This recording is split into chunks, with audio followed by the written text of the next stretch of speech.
Good morning students, welcome back to our economics class. So in economics we are seeing about people as resources chapter.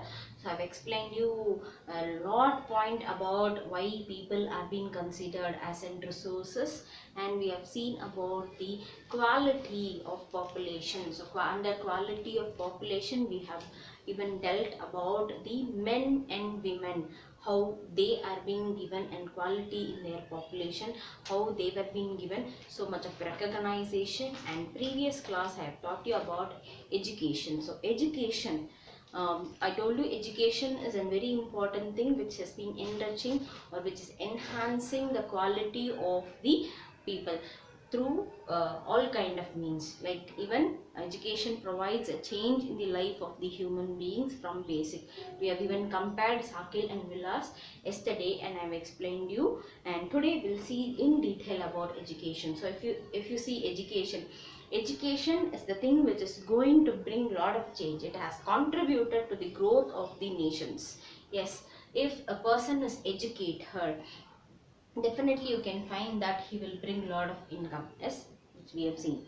So he is enhancing the contribution toward the growth of the nation, and he is enhanced with the higher income, which we have seen. Enhancing higher income means, if you see an uneducated who works in the construction works will be paid 500 rupees or maximum 800 rupees. That is what will be the pay of him. But you think about an engineer, so he'll be paid in lakhs and lakhs. That is how the education varies. So it enhances the higher income for a particular person. So it doesn't only enhances the income of a person, it even improves the culture of a nation. It even improves the cultural richness, and it also increases the other qualities in the human life, like respecting the others, having a good behavioral aspect towards the common peoples, and it also increase the effort of the government. Like the whole nation is educated, they have lot of change that can be brought in the society. So that is what is their belief.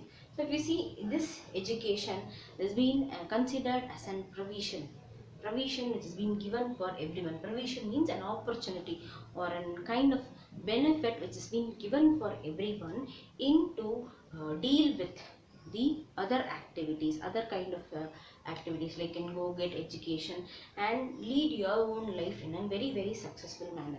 So this has made even the education to be accessed in a universal manner. Like wherever you were, you can get education. It is not based on it as a remote area or a village area, or it is in town or an urban area. It does not matter where you are. The education can be accessed universally throughout the world. You can access. So that is how they have made, and they have also brought an gross enrollment ratio, total amount of ratio of the elementary school should be increased. So when the quality of education is given at the elementary level is your kgs to the 5th standard. So when those kind of education is being given properly, and that education can improve. So after that you don't need any kind of stressful or any kind of forceful education needed.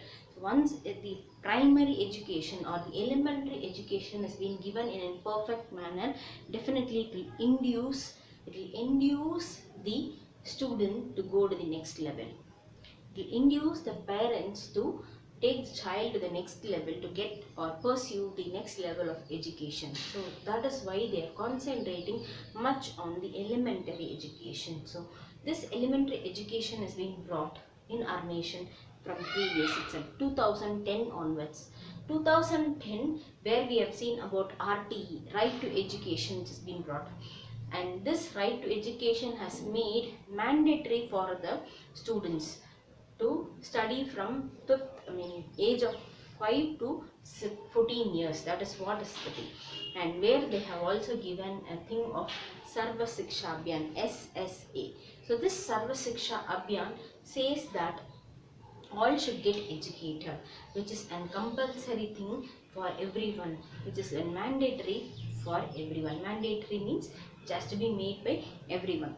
Then if you see into the Sarva Shiksha Abhiyan, there also they found out so many problems which has been there for them. Like when they started initially the schools in the villages, in the down villages, you can find that there was enrollment was very less. Like maximum 4 to 5 children will come to school a day. So for that they had 4 to 5 teachers. So it was really difficult for the centralized education system to make an effective education over there. So what they decided is they still want to do something in order to attract or to grab the attention of the parents to make them their children getting educated. So what they did is that they brought one very important thing, that is the midday meal, which has been started by our own Kamarajar when he was in CM. So he has brought this midday meal. This midday meal is not only started for attracting, it has even started for giving a nutritional food for the children who have been studying over there. So you'll ask me a question, why midday meal has been given, why it is considered as an important. I think previous class itself I have explained. Again I'll tell you. The reason is those typical village areas, the parents will be really hard working over there. Even they will get 2 times a meal, or they will get 1 time a meal only. So it is really difficult for them to feed their own childrens. Okay, so what they will do is let them have the morning meal at home and the afternoon meal in the school. So when they are having afternoon meal, they will not just only come for the meal alone. They are supposed to stay in the school from the morning at least till afternoon until they get their lunch. So when they are staying, they'll get some kind of knowledge, some kind of information will be circulated in the children's mind. That is what is the main strategy behind this midday meal. So this, when parent felt that let the children get at least 2 times a meal. So that is what it is being considered as a midday meal has done. If you see about the plan that is implemented, so we have lot of plans which has been implemented in our nation to improve agriculture, education, industries and all the aspects. And if you see this plan, 5-year plan, 5-year plan is considered as a very important thing in which they will plan what has to be done in this 5-year. So in that 5-year plan they have included even education as an important criteria. So this education has been placed as an first layout in the first 5-year plan, and they have been contributed around 115 crores for the development of the educational sectors, infrastructure, buildings, boards, needed equipments like toys and your geometry boxes, uniforms, all these things are included in the 151 crores. And in the next, their due course of plan, they have improved the contribution that can be done towards the education. That is, they have increased that to 37,066.90 crore that has been given for the development of educational sector alone, to develop schools, build schools and make the infrastructural and needed facilities in those areas. So that has brought a change in the condition.